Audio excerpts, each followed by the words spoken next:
Ya, sebenarnya Semar itu kan menurut Babat Tanah Jawi itu adalah karakter rekayasa dari Sunan Kalijogo dalam rangka untuk mendakwahkan Islam ke tengah-tengah masyarakat.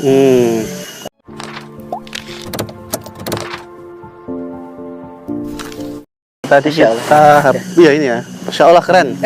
Kita di atas Gunung Tidar ya, yang ketinggiannya tadi 800 dpl. Oh iya, Ya nggak terlalu tinggi ya. Cuma ya cukup membuat capek juga. Soalnya menukik tingginya jadi ya. Ya tadi kita habis dari monumen Semar ya, petilasan Semar. Itu mungkin ada sejarahnya Mas. Ya, sebenarnya Semar itu kan menurut Babat Tanah Jawi itu adalah karakter rekayasa dari Sunan Kalijogo dalam rangka untuk mendakwahkan Islam ke tengah-tengah masyarakat. Apabila kita lihat di pentas wayang kulit itu kan ada Semar, Petro, Gareng, Bagong. Ya, di antara karakter yang menonjol itu kan Semar. Ya. Semar itu dari bahasa Arab Mismarun. Artinya paku. Ya. Kalau kita lihat di pentas wayangan atau kita lihat tentang sosok Semar itu kan selalu begini kan. Oh iya, ngapain itu? Minta jajan Pak gitu. Apa? Jadi itu secara filosofinya Semar itu selalu memberikan nasihat. Jadi kan kita lihat di wayangan itu kan. Jadi memberikan pesan satu, tauhid. Eleng Gusti. Jadi kita supaya masyarakat itu meninggalkan sembahan-sembahan selain Allah. Jadi agar bertauhid gitu. Iya. Selain Semar ada juga Gareng. Disebutkan dari kata goiron. Jadi menjauhi sembahan selain Allah. Kemudian ada juga Petro, Fatruk. Maka tinggalkanlah sesembahan, ajaran-ajaran selain agama yang hak.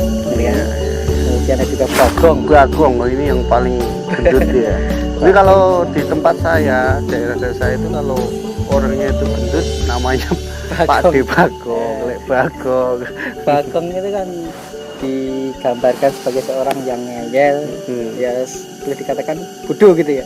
Tapi selalu kalau memberikan pertanyaan itu mendasar banget di tengah-tengah masyarakat. Misalnya pertanyaan fundamental seperti wong sing gawe sapa, tujuane wong urip iki apa, sakwise mati iki.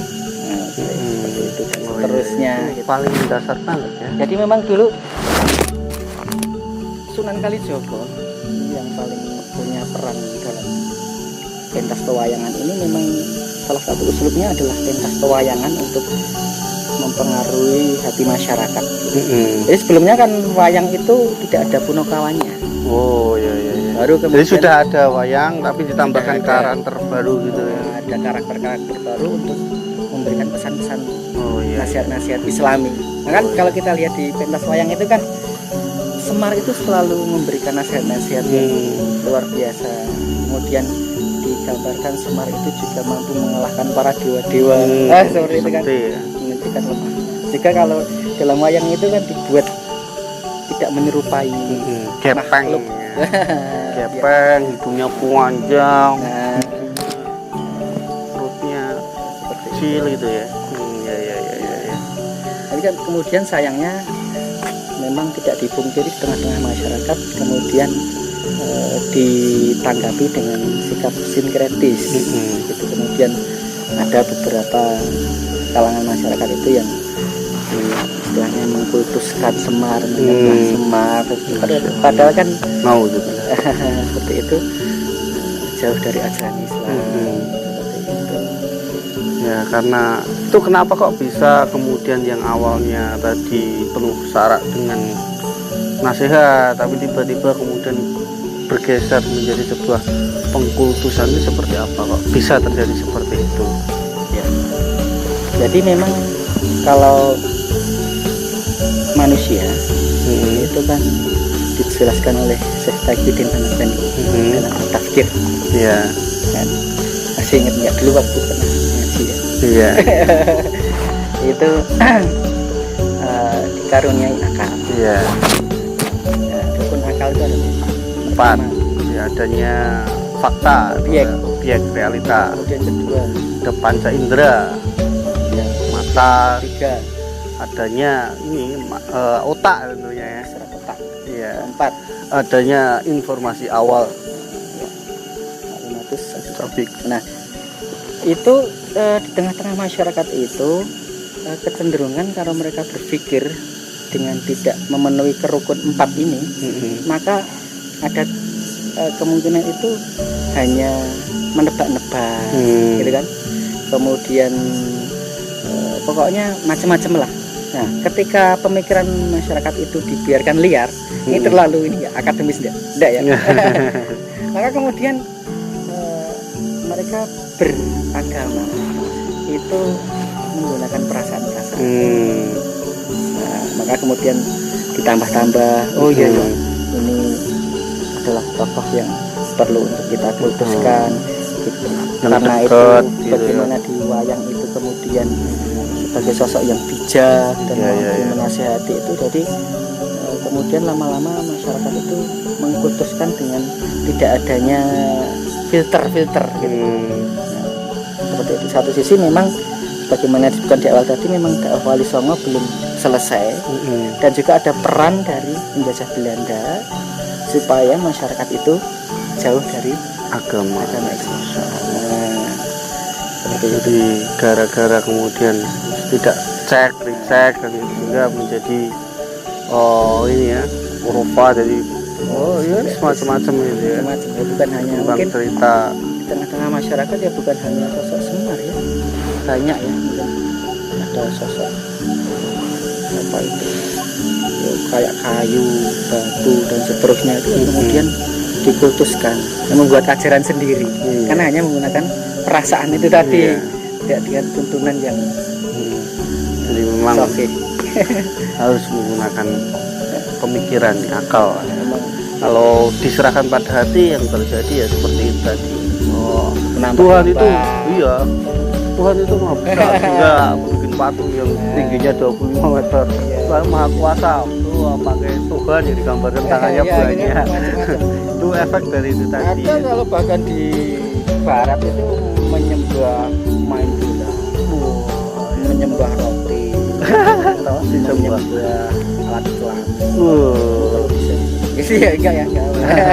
Untuk itu kan dianggap bahwa alat vital dari manusia itu sebagai penciptanya dan itu saat ya, di antara bentuk ini ya, kalau beragama hanya berdasar perkiraan, menambah-nambah. Jadi teman-teman, kalau mau belajar Islam itu harus mendalam ya. Tidak boleh pakai perasaan saja. Insya Allah harus mau rajin ngajinya insya Allah yang runut. Iya.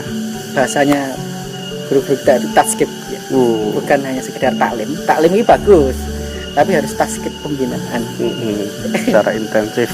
Intensif. Secara bertangga ya. Oke. Sebenarnya sudah gluduk ya, menandakan kita lihat Masya Allah ya, pemandangan yang sangat indah. Tapi terang sebenarnya, tapi kok gluduknya terlihat keras. Tapi yang jelas yang penting hatinya tidak memendung. Berawan ceria ya. Bucin sekali. Karena alhamdulillah kita sudah dikaruniai oleh Allah iman dan Islam itu alasan yang luar biasa untuk kita bahagia dan bersyukur. Masya Allah, seperti kaosnya, senyum itu sunnah. Makanya harus bersyukur, murah senyum. Alhamdulillah, dan sebagai seorang muslim kita juga punya kewajiban supaya nikmat iman dan nikmat Islam ini tidak hanya dimiliki oleh individu masing-masing, tapi juga ada kewajiban mendakwahkannya ke tengah masyarakat. Ya betul. Kita merasa nikmatnya dengan iman, cara yang hikmah, tentunya harus argumentasi yang baik dan tidak kekerasan ya. Jangan sampai kemudian ngebom radikal. Radikal ya. tidak dituntunkan dalam Islam ya. gitu. Iya. Kalau sayangnya memang sekarang ini ada isu ini ya, kriminalisasi Ulama itu Sebenarnya kan- radikal, padahal enggak ya. enggak ya. Itu hanya tujuan saja yang Beda antara jihad sama enggak ada bukti itu kemarin ditangkap itu tidak terbukti, tapi dituduh radikal yang ditangkap apa dituduh teroris kan Islam terus ya. Ini tidak tahu kenapa urusan Islam dimusuhi. Ya kita sebagai seorang pemuda ya harus melakukan perlawanan ya. Islam itu bukan teroris ya, Islam itu tidak radikal ya.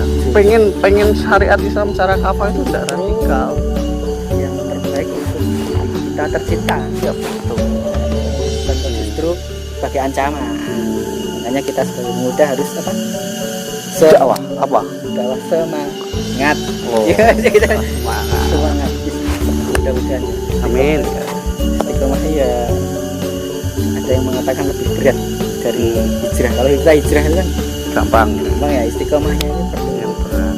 Bahkan ada ungkapan dari ulama Afdol karomah istiqomah itu ya, sebaik-baiknya karomah adalah istiqomah ya.